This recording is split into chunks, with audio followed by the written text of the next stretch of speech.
दिसते। शेखर निकम आपण सुरू करा। अध्यक्ष महोदय, आरक्षणवर चर्चा करताना भावनिक अंगाने केवळ विचार करून आपल्याला चालणार नाही। आपल्याला त्यांच्या मुळाशी जात असताना या राज्याचे मुख्यमंत्री त्याचबरोबर दोन्ही उपमुख्यमंत्री यांनी अतिशय प्रामाणिकपणे हा विषय मार्गी लागावा या उद्देशाने हा ठराव आजच्या या सभागृहात मांडलेला।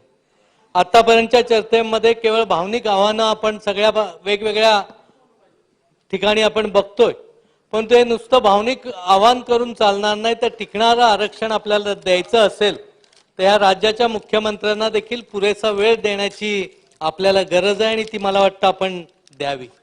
मराठा समाजाचं आरक्षण देणं हे त्यांच्यासाठी न्याय हक्काचं आहे आणि ते आरक्षण मिळालंच पाहिजे या भावनेतूनच मी इथे उभा आहे। पण तो आमच्या कोकणाकडची थोडीशी परिस्थिती वेगळी आहे। आमच्याकडे कुणबी देखील एक जात म्हणून तिथं गणली जाते। मराठा समाज हा वेगळा आहे, कुणबी समाज वेगळा आहे। ह्या दोन्ही समाज तिथं गुण्यागोविंदाने आज राहत आहेत आणि म्हणून माझी अशी मागणी आहे की आमच्याकडे जर कुणबी समाजाचे दाखले तुम्ही शोधायला गेलात तर जवळजवळ लाखात एखाद दुसरा कदाचित मिळाला तर मिळेल, कारण आमच्याकडे मराठा हा वेगळा आहे आणि कुणबी हा वेगवेगळा आहे। त्यामुळे माझी इथं आग्रहाची एवढीच मागणी आहे की आम्हाला जे आरक्षण देणार आहात ते मराठा म्हणून आरक्षण मिळणं हे आमच्यासाठी खूप गरजेचं आहे। कारण रत्नागिरी जिल्ह्याचा विचार केला तर जवळजवळ 70% समाज हा ओबीसी समाजात ऑलरेडी आहे।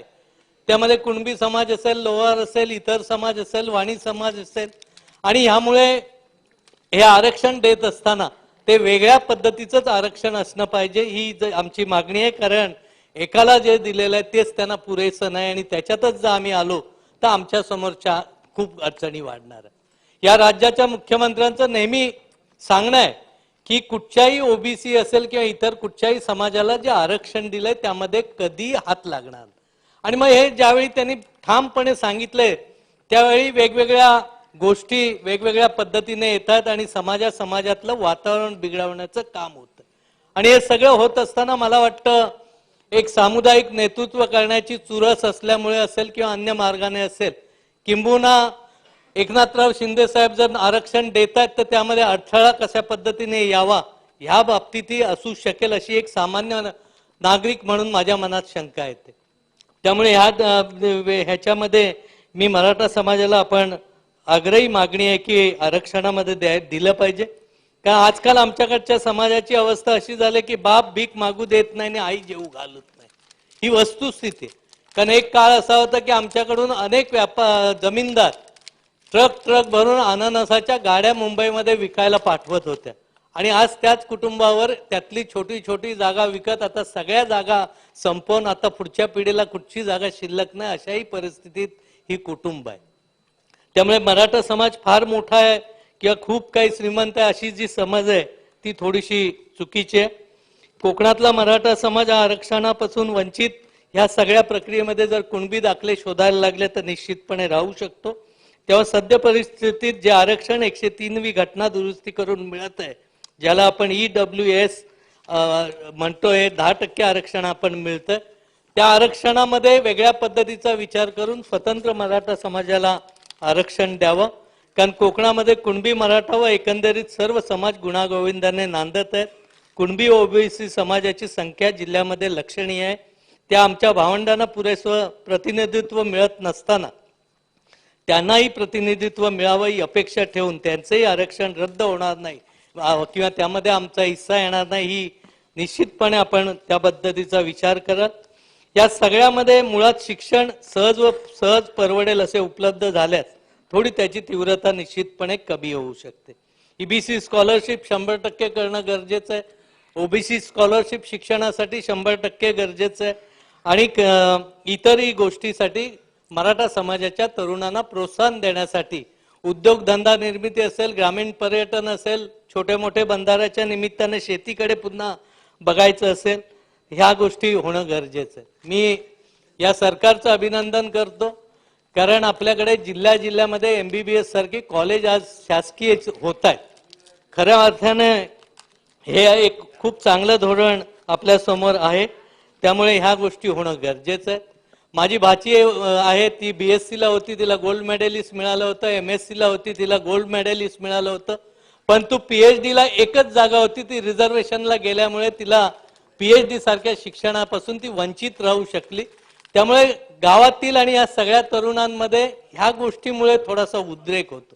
त्यामुळे ह्या निमित्ताने माझी ही आग्रही मागणी आहे की PG इन्स्टिट्यूटमध्ये PGच्या जागा वाढणं गरजेचं आहे, PhDच्या मुलांच्या जागा वाढणं गरजेचं आहे आणि त्याच्यामध्ये ह्या मुलांचा देखील समावेश होणं गरजेचं आहे. व्यवसाय देखील कर्ज देत असताना मराठा मुलांना जे आता शासनाचं कर्ज देत असताना पहिल्यांदा अट घातली जाते की सॅलरीवाला जामीन पहिला तिथं असला पाहिजे. तर ह्या निमित्ताने माझी आग्रही मान्य आहे की ह्या तरुण मुलांना उद्योगधंद्यासाठी सॉफ्ट लोन आणि त्याच्यासाठी सॅलरीवाले जामीन न येता जर या तरुणांना रोजगार दिला तर त्या माध्यमातून देखील खूप चांगल्या पद्धतीने उपयोग होईल. आपण विनंती केल्यामुळे जास्तीचा वेळ मी आपला घेत नाही, परंतु ह्या राज्याचे मुख्यमंत्री शिंदे साहेब असतील, फडणवीस साहेब असतील, आदरणीय दादा असतील, आमचे नेते, ह्या सगळ्यांचं मनापासून प्रयत्न करतात म्हणून आमच्या सगळ्यांच्या वतीने अभिनंदन करतो आणि त्याला साथ विरोधी पक्षाची पण कुठचंही राजकारण न करता द्यावी आणि ते देत आहेत त्याबद्दल त्यांचंही अभिनंदन. का हा विषय राजकारणासाठी कधी वापरू नये असं जरी आपण सगळे म्हणत असलो ती शेवटी कुठं ना कुठं तो राजकारणावर येतच असतो. त्यामुळे ह्या गोष्टीचा विचार करून कोणत्याही परिस्थितीत मराठा समाजाला आरक्षण द्यावं आणि ते चांगल्या पद्धतीने मिळावं ही अपेक्षा व्यक्त करतो आणि सोबत धनगर समाजाला देखील आरक्षणाच्या बाबतीतला शासन निश्चित विचार करेल. पण त्यापूर्वी माझी कोकणाच्या निमित्ताने एवढीच अपेक्षा आहे की आमचा धनगर समाज अतिशय गरीब आहे. तो खूप 5-5 किलोमीटर डोंगरामध्ये राहत असतो. त्याला जाण्यासाठी रस्ता नाही, कारण रस्त्याच्या मालकी वेगवेगळ्या लोकांच्या आहेत. तर शासनाने या रस्त्यांकडे लक्ष दिलं पाहिजे. धनगरांच्या जागा ज्या जागेमध्ये घरं आहेत ती घरं त्यांच्या नावाने नाहीत. शिक्षणासाठी काही अडचणी येतात, त्या शिक्षणाच्या अडचणी देखील या सोडवण्यासाठी प्रयत्न करावा. आणि ह्या सगळ्यात शेवटी माझी एक आग्रहाची मागणी आहे की सारथी सारख्या संस्थांचं कार्यालय चिपळूण सारख्या मध्यवर्ती ठिकाणी कोकणातल्या ठिकाणी व्हावं अशी अपेक्षा व्यक्त करतो. मला बोलण्याची संधी दिल्याबद्दल मनापासून धन्यवाद व्यक्त करतो. जय हिंद, जय महाराष्ट्र, जय मराठा. धन्यवाद.